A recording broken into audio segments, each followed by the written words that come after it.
Hello and welcome to our second MutiARTS Colloquium. My name is Halima. I am going to be the moderator for this discussion today when we are exploring rhythmic medicine. So in our first colloquium, we spoke about expressive medicine, so looking at art and creative practices on a broader level. But today we're going to focus more specifically onto rhythmic medicine. And joining me for this discussion, I have a wonderful, wonderful guest panel. I'll start with Fortune, who's here live with me, joining us again for this discussion. Nice to have you again. Glad to be here. Fortune is a mental health specialist, and she's going to be helping us to bridge the gap between the applications of sound, music, instrument with the practices of mental wellness. And joining me via Zoom from a variety of places. I'm so excited. I'll start here in Zimbabwe, where we are, is Tessa Kovini, who is a music instructor, but she's also a performer. She's performed on a lot of stages all across the world. I couldn't even begin to list, but maybe sometime during the discussion we can go into some of those experiences. But I'm so happy to have Tessa here. She also is a dancer. She plays the mbira. She has a great variety of accolades to her name. So thank you for joining us, Teresa.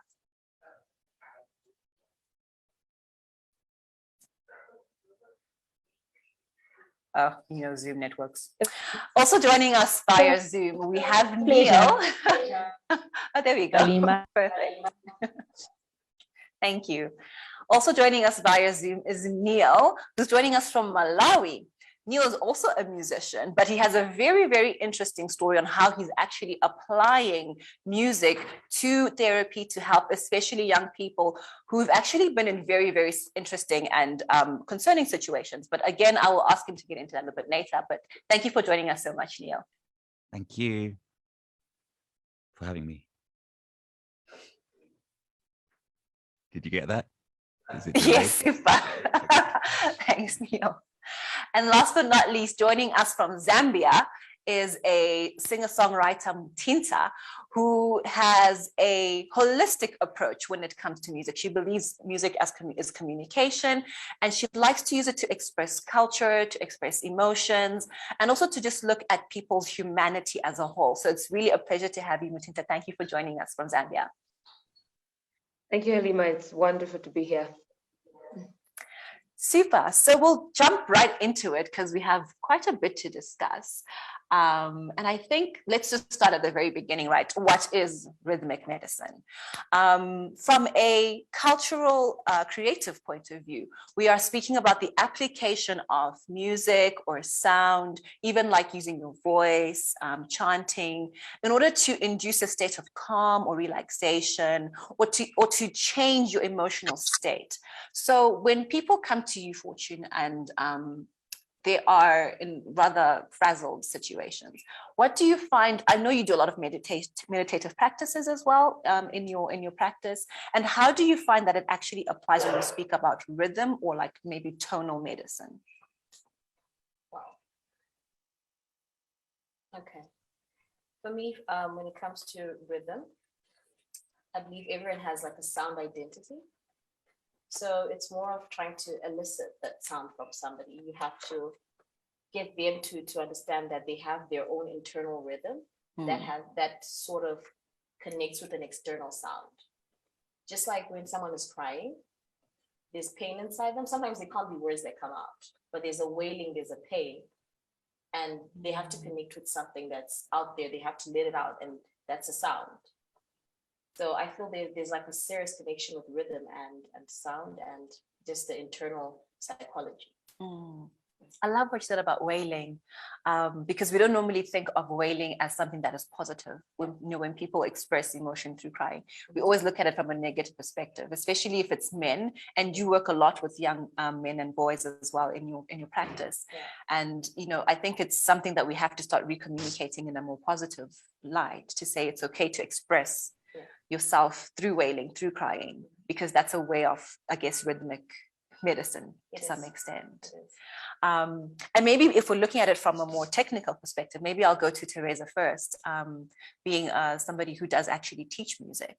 How do you find the application of learning or expressing through playing an instrument or singing can be applied to the concept of rhythmic medicine? Um, as a music educator, I'll give an example of how I would use that in a class context. I have children who are 5, 6 year olds who come in a classroom, and when they come in a classroom, they're all fidgety, they're all excited, um, they're all over the place. And as a human being, the next thing you can think of is to shout and say, keep quiet. But then with these children, you then realize, oh no, the opposite will actually work. So that's where the music therapy on my side comes in. I can then ask them to quietly, literally whisper for them to come in and walk into a class, tell them to lie down, get my Mandira out, have just play a little tune whilst they're concentrated in silence. And then after that, magic really happens. You see that they've calmed down, their stress level literally, and their energy level, not that we want it to be very low, but it has gotten to a point where they're able to concentrate. So yes, that's how I use music therapy. And on the rhythmic medicine for children, they need those sort of activities. That's how their creativity is going to come across. That's how they are going to be able to, well, they say with the music, your mind is like fireworks. So that's how in the end, we're able to use the rhythmic medicine or music therapy of it to make sure that we have a responsible adults or little children who are learning to make use of their creative side. And if I can also just add a follow-up to that, because you work both within a private school sector, but you're also a co-founder of Let the Children Play Zimbabwe. How do you find the approach different in both of those contexts? You know, teaching kids who probably come from a more privileged background versus maybe kids who come through Let the Children Play Zimbabwe, who might not come from such a privileged space. How do they respond when you applied this music therapy? You realize that the backgrounds do play it plays a big role in how they're receptive and in how they even work. There's a lot of music. The good thing is it's a very social thing. So it does take a longer time when you're having people from different backgrounds with a lot of difficulties, with a lot of problems, if I can loosely put it. So with this approach, we then have them come together. We first build the trust. And then in that, there is a realization that, oh, there's actually more to me than all the pain, all the frustrations that comes with the livelihoods from the different backgrounds that we work with. But obviously on a private school or on a school setting, these kids are more or less from a similar setup. But at the end of the day, you'll see that each individual as a child, they all have their own characters that in the end all need to be brought together. We have a human being as a bottom line. And if I can then switch that to Neil, because Neil, you also work with young children as well, especially in the prison system in Lilongwe. And how has that application for you as an artist, as a performer, but also as somebody who is using music to heal some very traumatic experiences, what has the application been like for you on the ground? That was quite a while ago. So it's like in my memory, but to remember, that was my first experience when I got here like 9 years ago. And it blew my mind because I'd worked in the similar setting in London. Sorry, Neil, we're struggling a bit with your audio there. You're not hearing me? Oh, perfect. I can hear you now. Is that better? All right. So what I'm saying is that when I first got to Malawi, I worked in the prison for a year, 9 years ago. And before that, I'd come from a similar kind of company in London called Kids Company. And what was different, you know, there's a different approach in England. This whole idea of art therapy was so developed. They had so many systems in place. And it was more or less about, you know, kids who'd, for example, grown up with parents who were heroin addicts or who had grown up among gang crime, you know, because we're talking about the southern part of London, which is very rough in that way. And then for all those things that were bottled up, finding a way for them to get it out. So there was the hip hop, the studio was a huge success where you had like 8-year-old kids coming up with stories you couldn't believe an 8-year-old kid had even seen. But the fact it was being able to get out was the thing that released this this kind of experiences that can otherwise demonize you, you know, stay inside your body as you're getting older. So I had that experience, and then I came to Malawi to do something I thought was similar, but in fact the approach was completely different here. At the time it was confusing because I had never been to Malawi or experienced this kind of world, but it was really positive. It was about two things in the prison in Malawi. One of them was a financial thing, actually, to empower these kids with something they could use after they got out of prison, a skill. And the other thing was just a release. And so the music, the dancing, the playing, and it was more like to have fun. In my experience of the two cultures, I would say it could be wrong, but I've noticed that because what would be better would be like, as Teresa said, or as everybody said, actually, when you have the experience of wanting to wail or wanting to get this stuff out of you, if you do it at that moment, it's out of your body already. But once it gets more and more bottled, it gets more and more deeper inside you, then it's a different thing to get it out. So my point would be, I think that what I experienced in the prison was it's trying to maintain a constant sense of when these things come through dance, through rhythm, through clapping, through dancing together, to get this stuff out in the moment, if that makes any sense. Yeah, you mentioned something very interesting because you contrasted the cultures, and I'm just curious to find out, even within the choice of music or instrument that you used in the different environments. So with the kids in London, what was different to what you applied with the children in Lilongwe? With the kids in London, the music side mostly took place in the studio with a nice producer from Jamaica, and it was a few at a time. And it was more about lyrics and expressing that side of things, expressing through that expression, you know. Whereas my experience in Malawi was with drums, there was dancing, there was a few guitars. It was more of an acoustic expression. But the biggest, most powerful release was actually just when it was a music made by like 20 prisoners all in a row with no instruments and nothing, just some clapping and some movement and stamping of feet and some singing.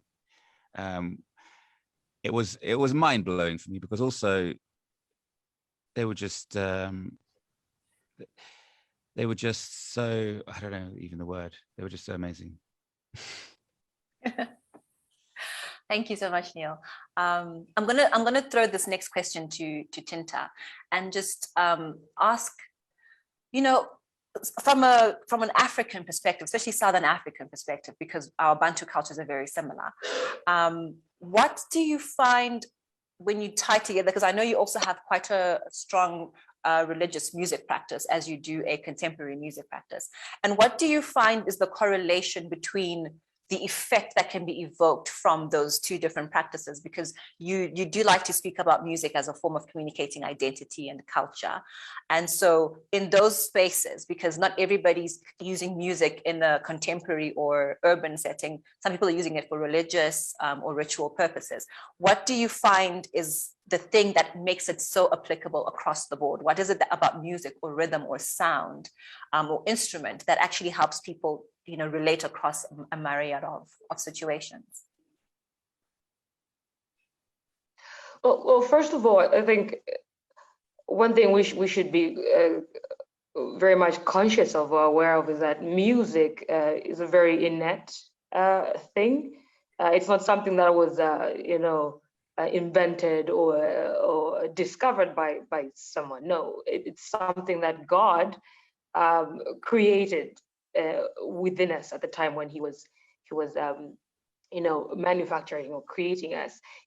I feel often that he just took it and placed it within us, such that wherever we are, whatever musical experience we have, whatever sound experience we have, it comes out, relating to it comes out very naturally. You know, you don't have to learn how to respond to sound. You don't have to learn how to respond to music. It just elicits itself. The experience happens very naturally. For me, really, you know, we're, because of the fact that it's a natural phenomenon to the human spirit or to the human person, it becomes very easy to integrate into all other aspects of who we are as human beings. When I look at my song or my music or my sound, the first question I ask is, how does this affect, or how does this what kind of experience does the person listening to the sound first go through? What is happening within you when you listen to that sound, when you listen to the music, so that whatever happens within you, or however you respond to it as the self, you're now able to give it out to the external, to the people around you, to the community around you, to the different experiences around you. So really, it begins from you as a person, and how you feel about it, how the emotions and the feelings and the thoughts and the movements that it brings around within you, and then you bring that out to the community or the people around you, and in that process you establish that relationship, and you establish that correlation. So I emphasize that when it comes to music experiences, or music experience, or sound experience, it is necessary to begin with the self, how you feel, how you respond, what movements you experience within yourself, and then you establish a correlation or relationship with others based on that experience. And I think that's why we're able to really share these experiences with the kids as of Teresa, and with the young people as of Neil's experiences, because first of all, it has moved him, and then that movement is moved to share this experience with everybody else around him. I love what you said about this like sense of omnipresence of music since time immemorial. And I think it's very strong, especially on the African continent, because music for us is something as simple as clapping. We use a lot of our bodies when we make music. We don't rely so much on instrument, even though we love it, but literally we can use any, clapping or whistling as part of our expression. And it's part of everyday life here too. Like people sing when they go to collect water, or when they're walking down the road, or when you're like in the public transport. There's music everywhere around you, but I don't know how much we conscientize how much it affects our well-being, or how it can actually be a tool for us to use, for well-being. And I want to also just maybe pose the question, because so much of our lives are surrounded by sound. I mean, something as simple as right now outside, if you're quiet, you can hear the breeze, in the trees, you can hear the birds. Exactly. We don't realize how much sound is actually around us. And when people, I know sometimes, you ask people to sit maybe in silence for meditative purposes, but is it important for us to also curate the kinds of sounds that are around us in order to, get to the state of well-being that we actually need and require as people? In your opinion, of course. I think so. Like I said before, I believe everyone has an internal sound, and then we have sounds around us. And sometimes we need that external sound to be able to take out what's within us. Mm-hmm. Like I like what she was saying earlier, that like the community-based music, like how you just sit together and somehow, actually it was Neil was saying it, that somehow prisoners would start making music with just what's around them. They don't have drums, they don't have anything. Mm-hmm. And music is not something that is taught. It's something that's internal, and you're getting it out there. Mm-hmm. And sometimes you have to take what's out there and internalize it. Like, have you ever noticed, like in certain seasons, like even with language, like this actually is something personal to me. Like I can be in a certain season, and then there's this song, I don't even understand what it means, but I just quickly absorb it into my soul. I don't know what it means sometimes. So I've learned to, like, if there's a song I like, first it's the beat, obviously, and then the lyrics, sometimes they're catchy. And then sometimes just the way it just sounds is amazing. And you're just like, this is connecting with my spirit, which means already there's an internal sound that's you're connecting with an external sound, external music. So it captures your soul, and already there's a connection. And that is how people then connect with each other, connect with sounds, connect with birds. And when you hear something, it takes you somewhere. It creates it's healing that's already happening, which is something it's important, and we should embrace it somehow. We should intentionally look into it. We should intentionally have moments of silence when we're just sitting there and we're embracing the sounds that are around us, because they do something to the soul. Music, like we're saying, has always been there. It was never something that, okay, it's intentional, but it's something that we hear. And the power of hearing, that sense of hearing is really powerful. And when you listen, when you absorb it into your spirit and it connects with something inside, it does something really phenomenal. Yeah, I love that you spoke about language, because we don't think of language as a part of rhythmic medicine or sound medicine or even music therapy. We look at language as just a form of communication. When, as you rightly said, you could listen to a song you don't know the actual meaning of, but it's something about the tone of it, or the, is it like the pitch of the person who's singing, or is it the instruments that have been used together with a language you don't really, perceive, or that you're not judging the words that are coming, you're not listening to them and trying to internalize, you're just allowing it to wash over you. And we're so fortunate to have like a combination of singer-songwriters on our panel, because we can also speak a lot about, how language affects the people who hear your music. I'm going to start with Teresa, because I want to look at a general perspective. As somebody who's performed with different companies in different places of, in the world, Germany, Austria, Singapore, the Philippines, the US, these are all people who maybe are not innate to our local language. And more than that, you performed with other artists on the from the African continent who don't speak your home language. They don't speak Shona, they don't speak Ndebele. They'll speak English, yes. But how did you find that audiences connected when you sang in a language that was foreign to them? Maybe if you could just tell us about the experience that you had. When I started touring, I was playing the mbira. And mbira, maybe I can touch a little bit about the sound of the mbira. It's metal rods that you pluck. And a lot of the times I would be asked to sing in Shona. And yes, when I got there, no one could understand Shona, some of them also could not understand English. And I had a moment where I would think, because I don't speak their language, they will never like my song, or they'll never like the song choice. But right from the get-go, in a rehearsal, the moment I started playing the mbira, there was silence. And the atmosphere created by some instruments, we can never understand the magic behind it. Now, the moment I started speaking Shona, even more people's eyes were lighting up. I did not understand at that moment to say what exactly was going on. But now looking back, you start realizing that it's the power of sound. It's the power of music that reaches, it invokes certain emotions. I'll give a nursery rhyme for an example. If someone sings a nursery rhyme that you're familiar with, you will have a smile on your face, or you have memories, or you're taken back to that time. So with music in itself, no matter what language it is, it will touch to the soul.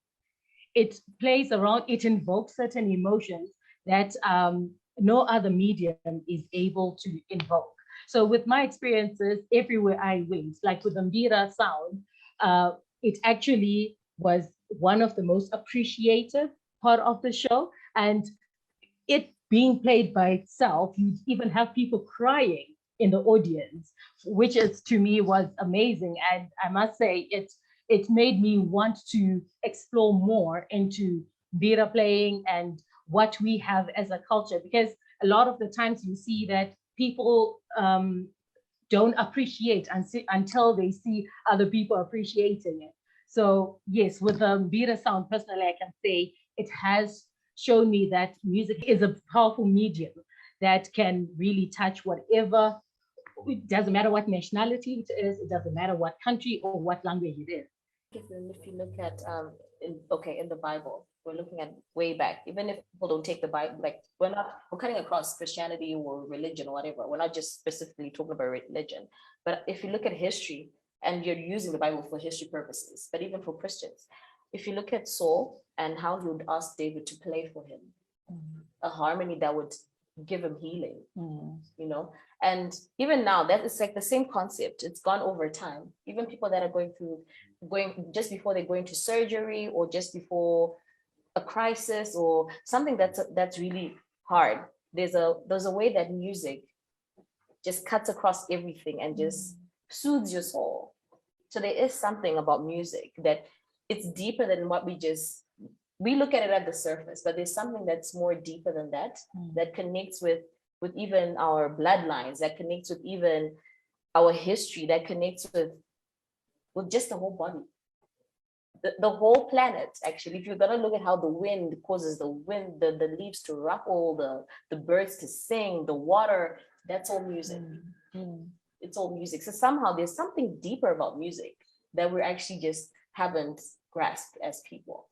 Yeah. Another thing, Halima, which I'm always telling my kids, is that music is math, music is language, history, reading, and science. And half the time it's, what do you mean it's math? Well, you have to be calculating your notes and your beats that you're dealing with. How is it language? We have, especially vocalists, you are challenged sometimes to sing in a foreign language that you have never sung before, or you don't even speak. You learn a new language. We have dynamics and performance directions that are in Italian or are in German.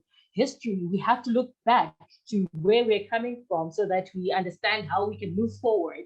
Reading and science is all your brain exploding into fireworks the moment you hear a song, or you start preparing yourself to go deliver a song. So yes, I totally agree to say music touches all aspects of life.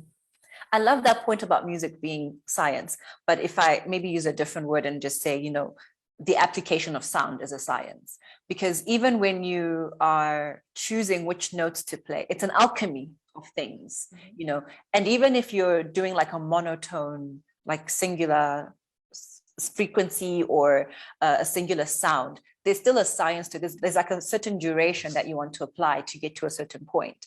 So even when people like when they chant, Om is done in a singular tone, but there's something about maybe the repetitiveness or the fullness of the sound that comes out that actually then creates this lulling, calming sound. So if we're not just looking at like Buddhist practices of sound, if we're looking at African applications of rhythm, because I think rhythm for us is very, very important, not to be like rhythmic in the sense of being able to keep time, but just being able to follow and allow a rhythm to take you over. I think if you look at our ritual practices, a lot of them, they don't have choreography, right? People are moving to the rhythm. They're allowing the sounds or the instruments or the music to be what dictates how they internalize what they are hearing. And more than that, exactly. And more than that, I think we also take for granted vibration.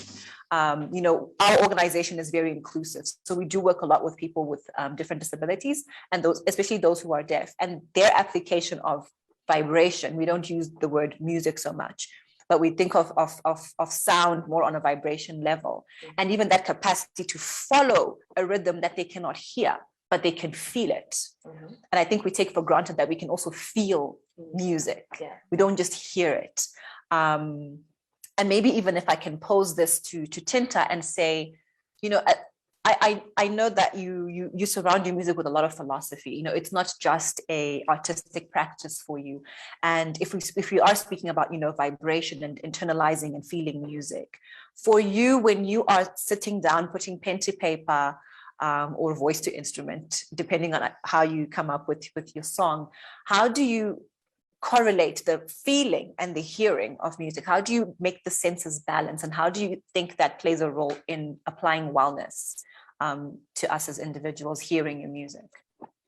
Grounding philosophy for me really is that there is a very powerful relationship and also a very, very intimate relationship between music and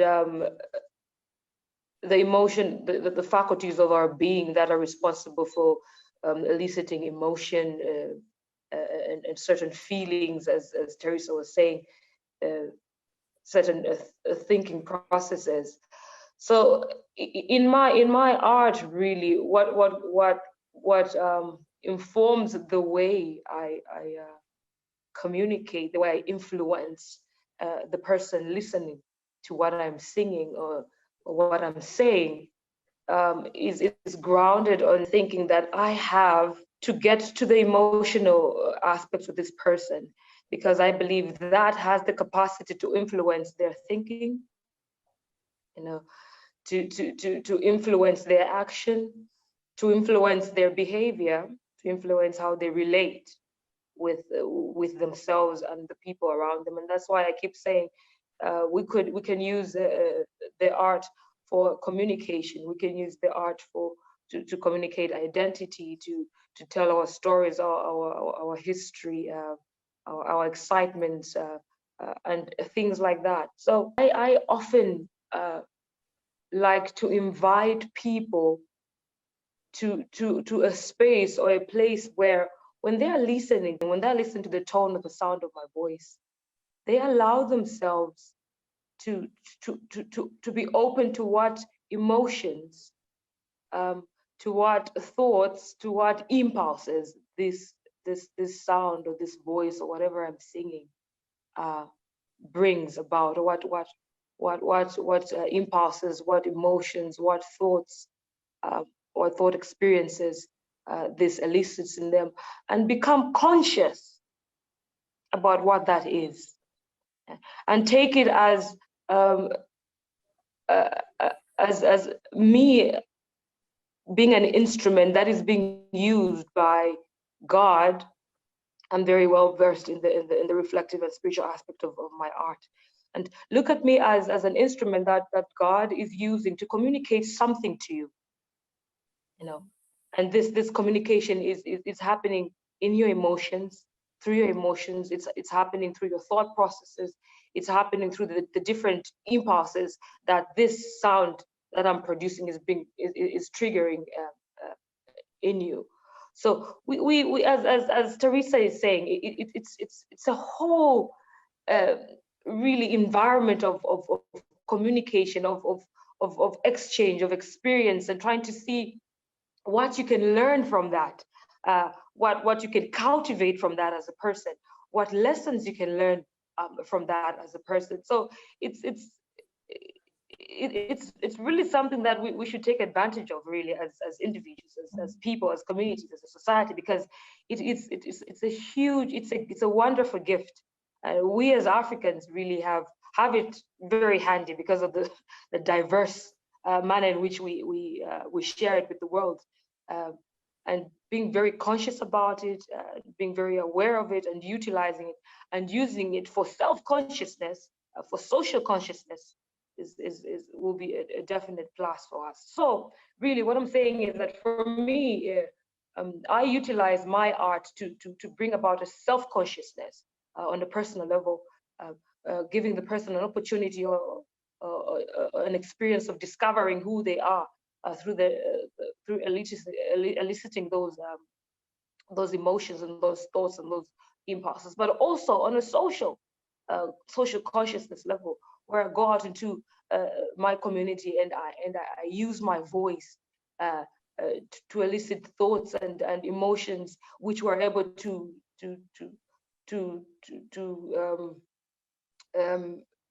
a link between or amongst ourselves to cultivate a sense of direction for that community. Yeah. I love what you said about, people being instruments, which will allow me to, move swiftly into the subject of instruments. We on a general level, I think we tend to look at instruments as a means to an end, and not necessarily a key ingredient when it comes to healing. Maybe when it comes to music therapy, yes, because a lot of people will express that through instrument, but also just as a personal healing practice. When we started the Zoom today, Neil, you were strumming away, very comfortably. And, let's just start with why do you choose the instruments that you use? And why do you promote, I guess, certain bands that work with I'm guessing, a certain set of instruments as well in your work.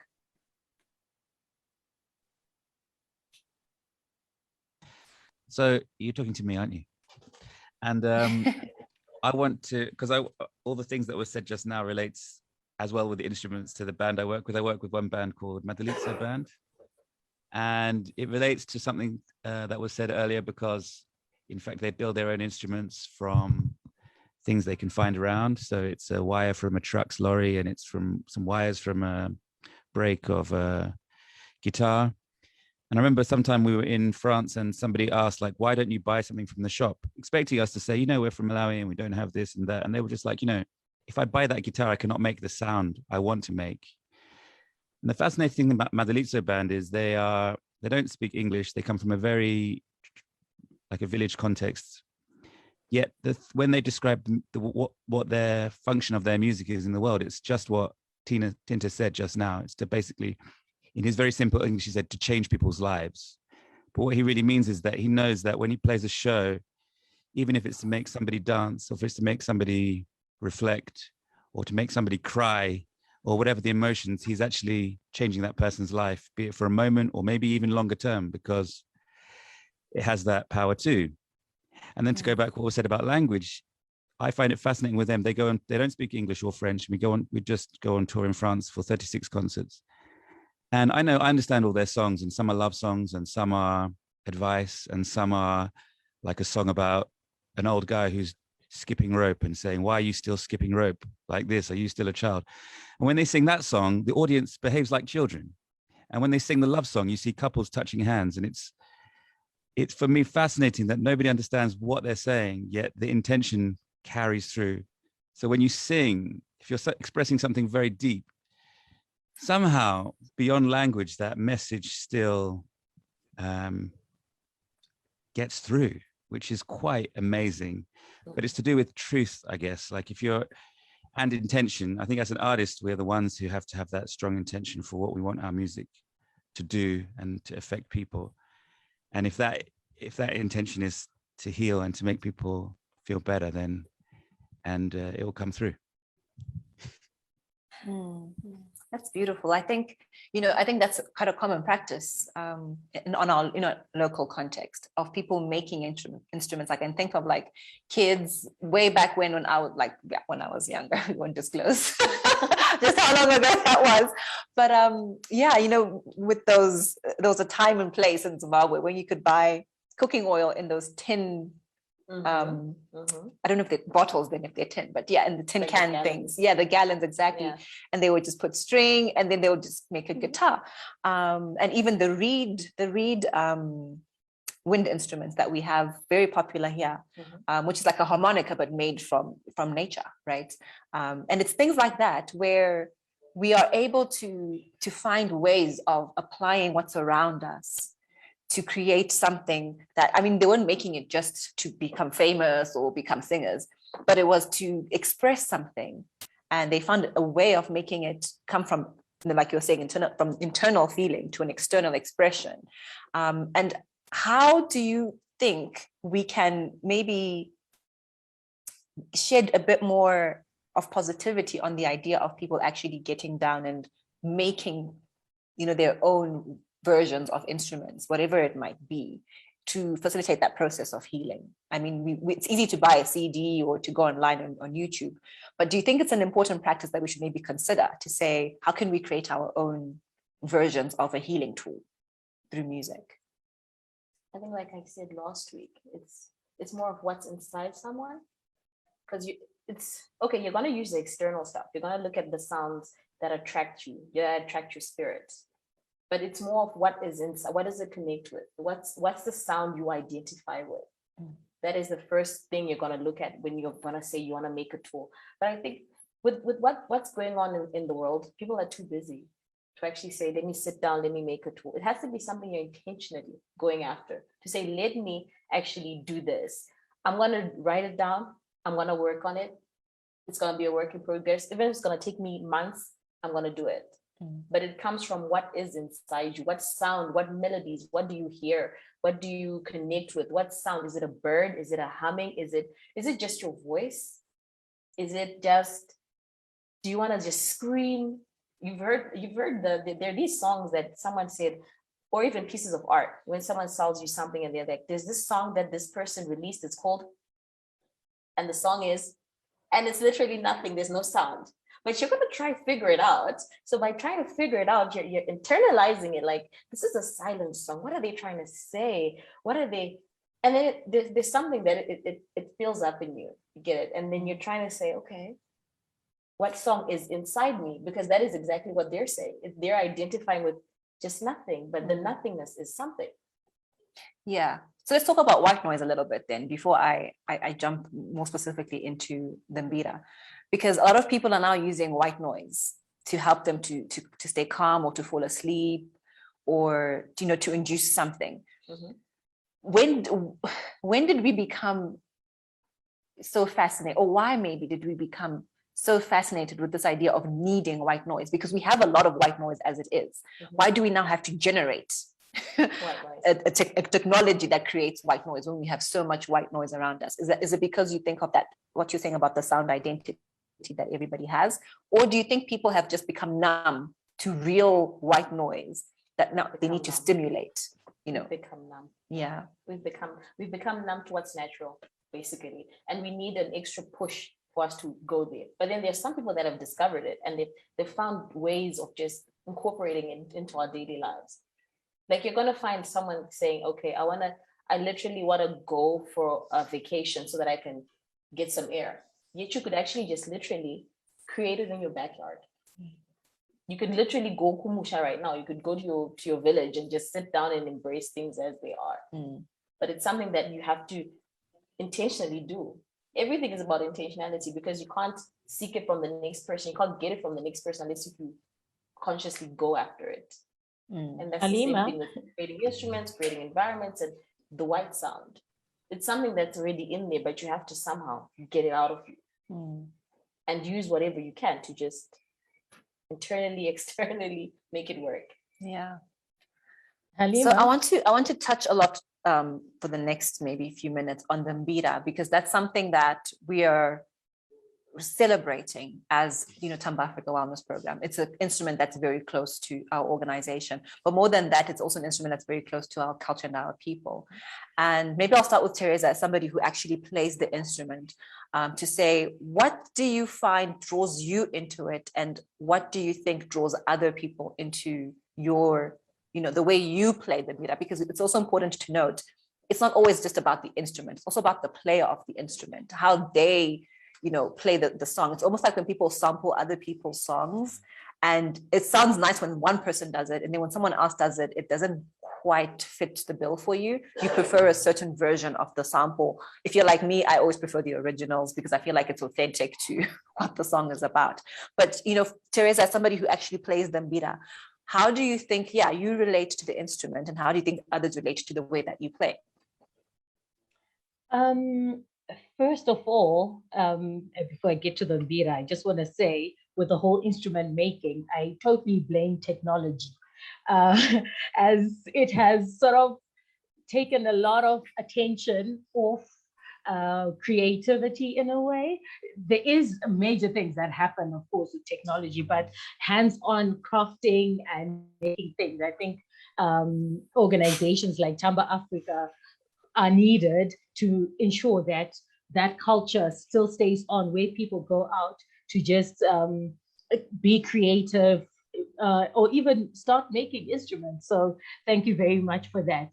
Now on the Mbira part, when I was growing up, I grew up in a very Christian background, but I remember my father was playing the Mbira, but we never, because of how our society have seen the Mbira in the past years, it was a distant thing. But as I grew up, I then just got attached to the sound. How that happened, I just picked up a Mbira, and you keep on playing and you cannot stop. I don't know if I can put it that way. You just cannot stop. But as you progress, we have different types of Mbiras in Zimbabwe. There is Mbira Nare. Mbira Nare has about 22 keys going upwards, with different tunings. So they are masters in that, and there are people who even use it for ceremonies. It's a very sacred instrument to Zimbabwe. That is what is termed the Mirror of Zimbabwe. It's also called Mirror of Zimbabwe because there is a connection that is believed that it helps the people in life, the people living, connect with those who have crossed over. And then we have one called Njari with 56 keys. And then the one I play is the Nyunga Nyunga. Nyunga Nyunga now is also widely spread. It was adapted from Mozambique. It has 15 keys and feels a lot simpler to play. So that is the one instrument, even in schools, even for those who are beginning, are starting to play the Nyunga Nyunga. So with the Nyunga Nyunga, when I played, I had a music teacher who was quite passionate about Mbira music. So we started by just having one song and started a group, and it expanded. When we went to college, we realized, oh, now it's compulsory to learn to do a bit of ethnomusicology. So that's how my journey with Mbira started. Continuing on, I've had people coming to me and saying, oh, your voice matches well with the Mbira. It's like you not get possessed. Possessed is a too hard word, but with the way it sounds, it's quite husky. It sort of matches that style of singing. So I then took it upon myself to listen to people who have played it before me, to people who have sung before me, like Chioni Somaraire, or even our Princess of Mira, Hope Masike, to say, how do they interpret it?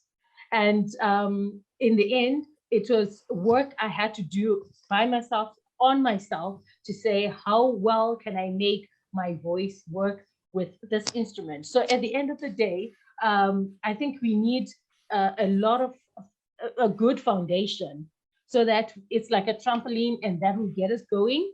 And you have to make it, it's a personal decision that you make, that, okay, this is how I'm going to be playing. This is how I'm going to be delivering. This is, we tend to have a lot of singers thinking, oh no, because I cannot hit the high notes or I can't go this low, then I cannot sing. But at the end of the day, it's the soul that you put inside. It's the it's the connection that you have with your instrument, your interpretation, that will matter.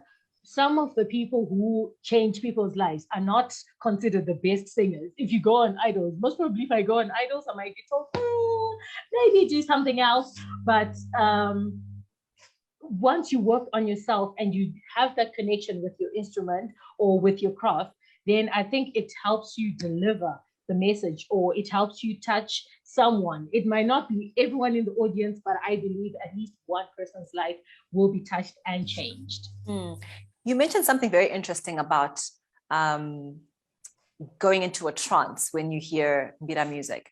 And I want to just maybe take, a slight diversion in conversation to talk about that.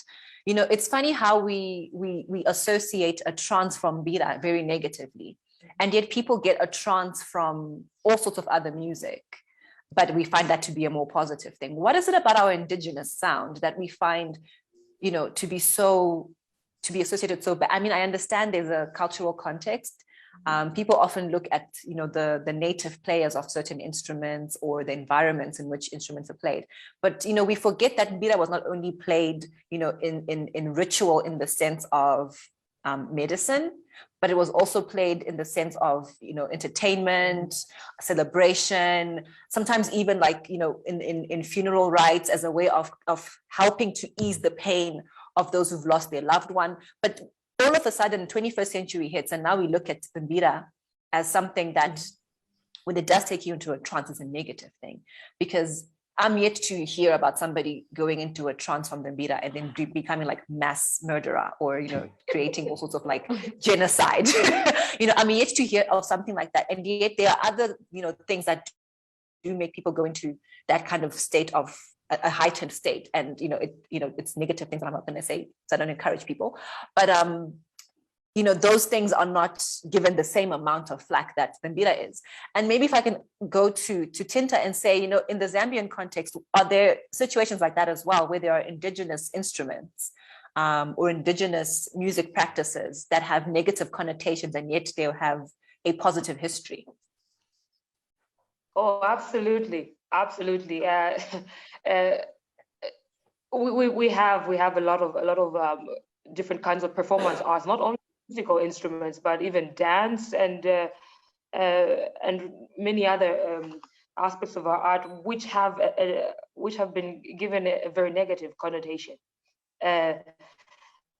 I largely think that it's because overall, really, there has been this very negative information that has been given to the world, which has associated African arts to dark art. This is my thinking. Every time people think about African traditional dance or artifacts or music, they associate that to the dark arts. I don't understand why. So we need to get to a point where we clarify the intention behind what we're doing, or the idea behind what we're doing. For example, if I'm going to do a Vimbuza, just like Malawi, we do have the Vimbuza dance here in Zambia, in the eastern part of our country, which is neighboring Malawi. And even amongst ourselves, as Zambians, we lack an appreciation of the healing that the dance brings to our people. We lack an appreciation or an understanding of the social the social cohesiveness it brings upon the community and the people, and what the lessons and the knowledge that these dances are trying to communicate to us, which are usually something to do with community building, establishing a sense of Africanness or Zambianness, establishing a sense of family. We exhibit all these principles and these values and these norms of who we are through that. But oftentimes people will put that aside and bring in the fact that it's witchcraft or it's demonic, things like that. No.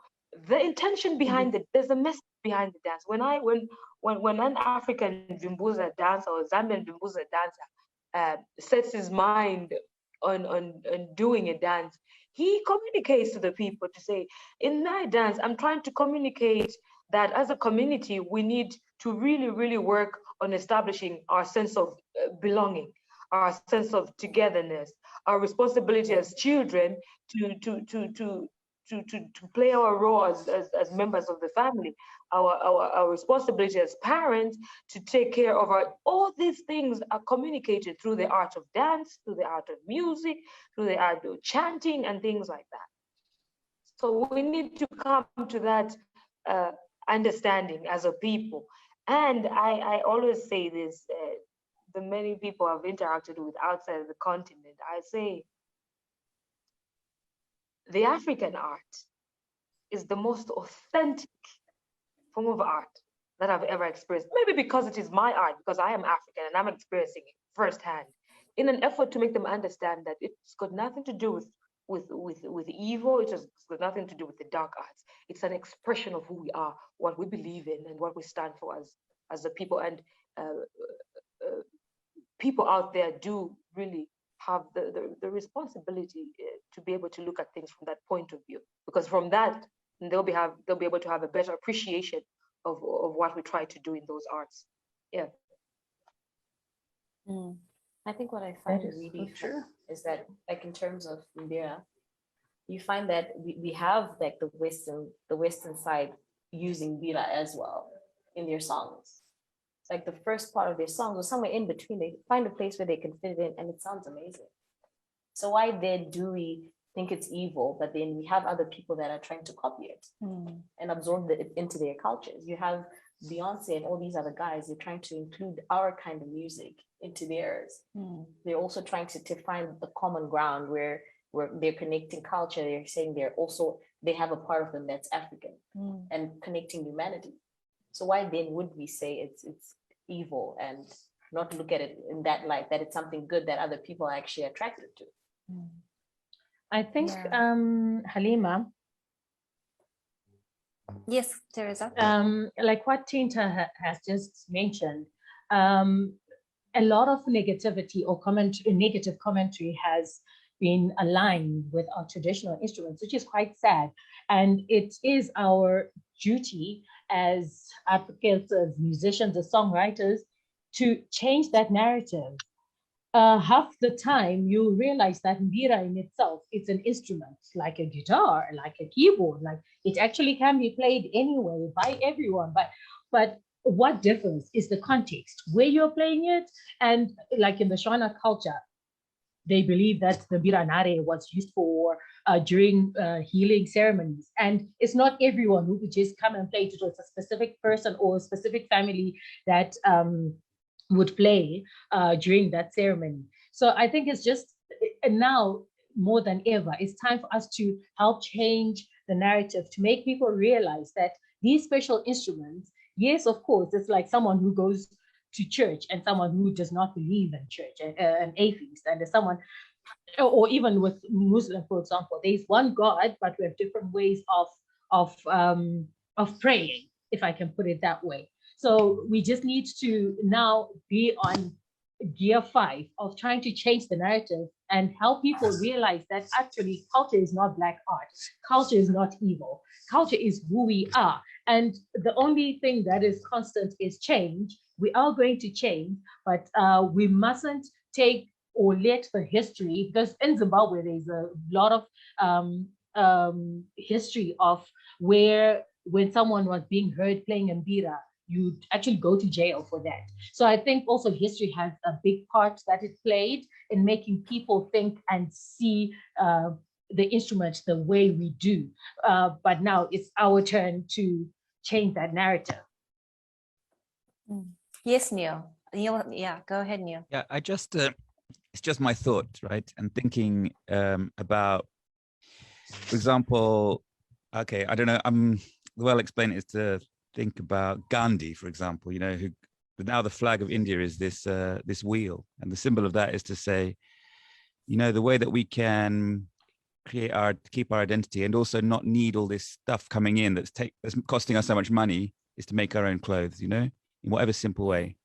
So I wonder how much, you know, there's going to be so much opposition from the system that runs the world, which is a very money-making system, and they would prefer people to buy instruments from shops than to make their own instruments, you know, prefer anything that costs money rather than, for example, like I said, the band I make, which the band we travel with, who would just make their own instruments. If everybody was making their own instruments, these guys would lose all their money. So, I mean, it's just thinking that there's also probably a political thing that is, you know, opposing, and there's probably like propaganda and all kinds of stuff that's going into people's minds that is making people against their own things, because you can make your own things with your hand, and actually the system doesn't want that in a way. So that's just a thought.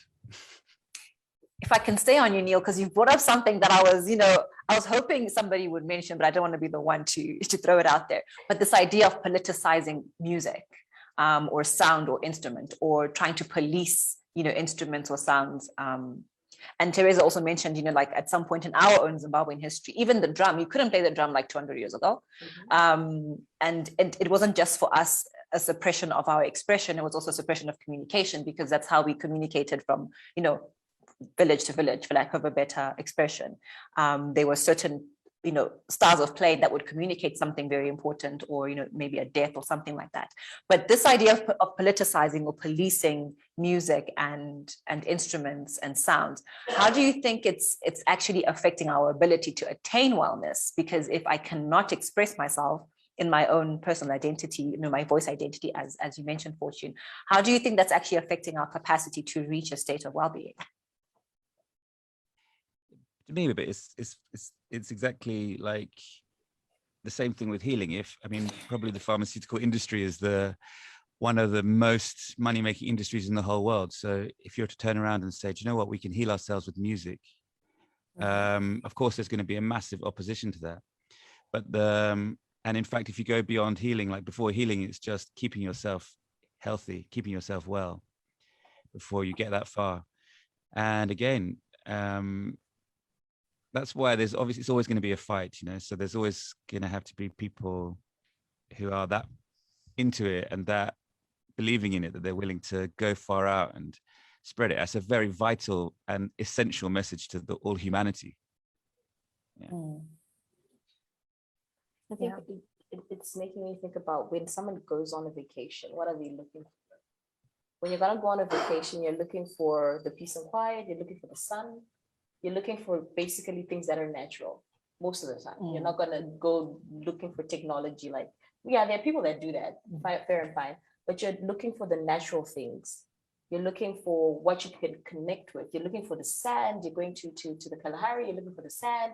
You're going to Mount Everest. You're looking for fresh air. You want to take that hike. You want to see how beautiful it is at the top. It's all natural stuff, and it does something to you naturally. It does something. You're not buying it, but you're okay. You're buying the experience, but it's something about the things that are natural. When you make something with your own hands, when you produce music, when you do something, there's some form of satisfaction that comes with it. So like what he was saying, natural things, when we get back to things that are natural, somehow we connect with ourselves. Somehow there's something that happens there. And honestly, what I believe is that when we're gonna say we're buying instruments and we're doing this and that, things are easy, everything is politicized, and we have, I think it sort of creates a numbness in us. That's how we're not going to intentionally search out for things, because we're thinking, oh, there's already something that's there, we're going to buy it, and okay, it's easy, let's do it this way, you know. But when we lose that natural element, we're sort of just moving a bit away from ourselves. That's why sometimes we need something that connects with something internal inside us, that's just deep in there, to just elicit out, take it out, get it out, and just go on.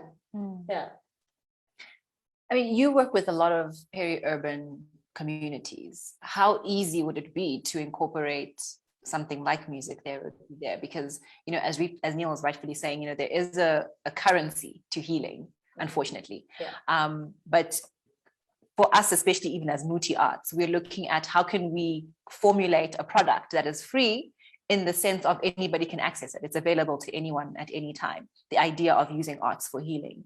How easy do you think it would be to incorporate a program like that at community level, if we're looking at peri-urban communities or even grassroots communities? Not village like traditional, because they already have that existing culture, but you know, the modernized village. I think the first thing is expressing what exactly we're trying to do. Because like I was saying last week, a lot of people are not intentionally saying, I want healing, so I'm gonna look for music. I want healing, so I'm gonna start dancing. Not a lot of people are doing that. But the minute you put that idea out there, the minute you say, like what we're doing right now, we're talking about how sound and music brings healing. We're letting the general public know that it's out there. I think that is the first thing that needs to be done for us to actually say, okay, we're gonna start saying music brings healing. We're gonna do this. So put the word out.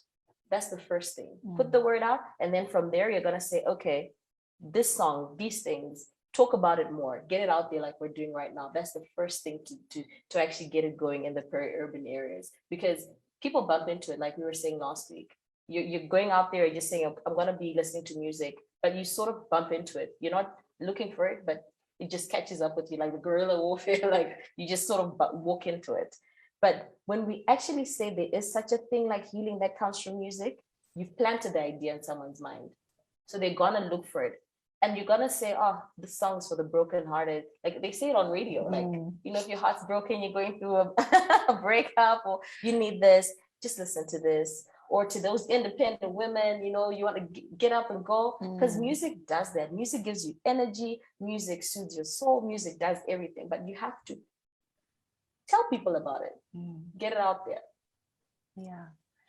I want to maybe just circle back in order to round up our conversation to the idea of rhythm as a wave that washes over our physical being. And I want to just open this question up to anyone. Maybe I'll even start with Neil, because I think he's ready to get into this as well. But the idea of rhythm separated from music, because I think not everybody can relate to the idea of music. There are just some people who do not relate to music the way majority of the communities around us relate to music. And there's nothing wrong with that. We all have our preference. But I know there are some people who prefer silence in terms when it comes to music, but they love the idea of the rhythm of their environment, the rhythm of the things that are happening around them, and the potential of it to transform, you know, your being and have an awareness. I mean, we spoke a lot about self-awareness, introspection already in the conversation, but I want to just circle back to the idea of rhythm as something that washes over you, not particularly related to music, so not to an instrument and not to a well, man-made sound, let's call it that, if we're looking at the idea of nature. Neil, what do you think about that? And how can we be more conscious of the idea of rhythm in our everyday life without attaching it to music? Wow. I mean, I can't, I'm not actually able to understand what you mean exactly, because I think of, like, unless I'm looking at this tree that's moving in front of me, to me, I think it, I can't answer, sorry. Because I think of rhythm, like, for example, the thing that popped into my head was— Maybe if I can offer an example. Yeah. Yeah, I'm just thinking about it in very like Eastern practices. I mean, if you look at the idea of vows of silence, it's not completely silent. There's never silence. It's hard. I mean, yes, we're in a vacuum as the planet, but there's never really silence around us. Even internally. True. The rhythm of your heartbeat and of your breath and of exactly. This kind of thing.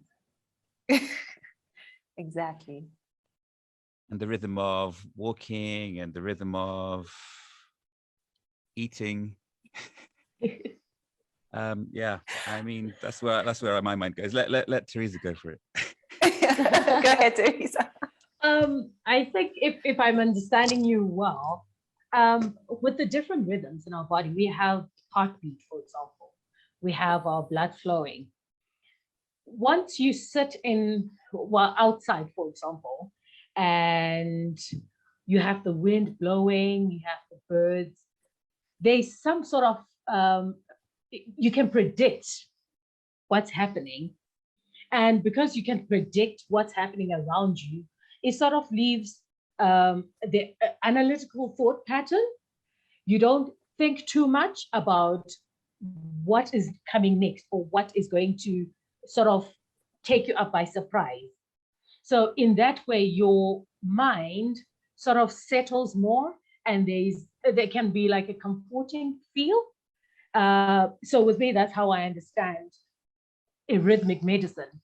So if you sit outside and you're not expecting anything more to happen or that will startle you, you sort of have grounding and, yes, a comforting feeling that will help you open up, be listening more, and your mental and emotional state sort of gets into in sync. I hope that makes sense. I don't know if it I think, well, it's a tough one to really explain, because maybe for me, I usually associate rhythm to, because I'm a vocalist, to sound, and that's the space where I dwell most of the time when it comes to interpreting rhythm. But I was thinking maybe we could also look at it from the point of view of meditation, silent meditation, and reflection. The whole process of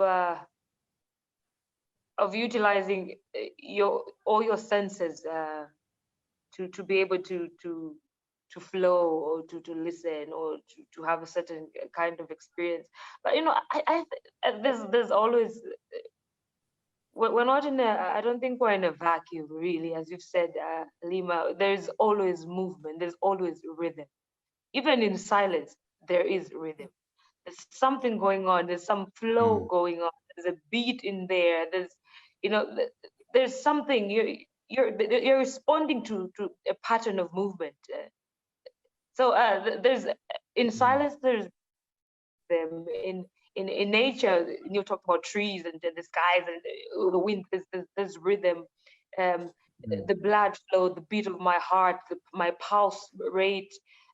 Me looking at you and seeing your face and smiling or getting angry at you.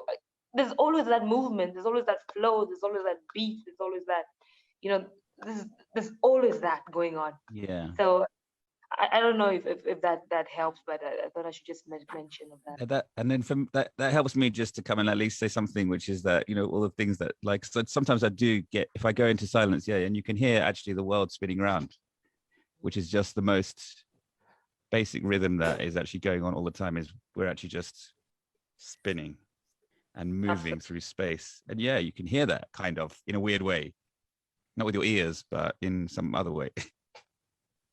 And maybe, you know, for people to be able to get to a point where they actually feel that or experience that, those rhythms that are not very easy to, you know, to capture. We and really also for us to really get the most out of these wellness, art and healing, people need to cultivate an attitude or a culture of, you know, reflection. You know, where you sit down and you look into yourself and see how you respond to the voice within you and the voices around you, and how they impact you. It's very difficult to capture rhythm without really cultivating a sense or culture of consciousness or awareness.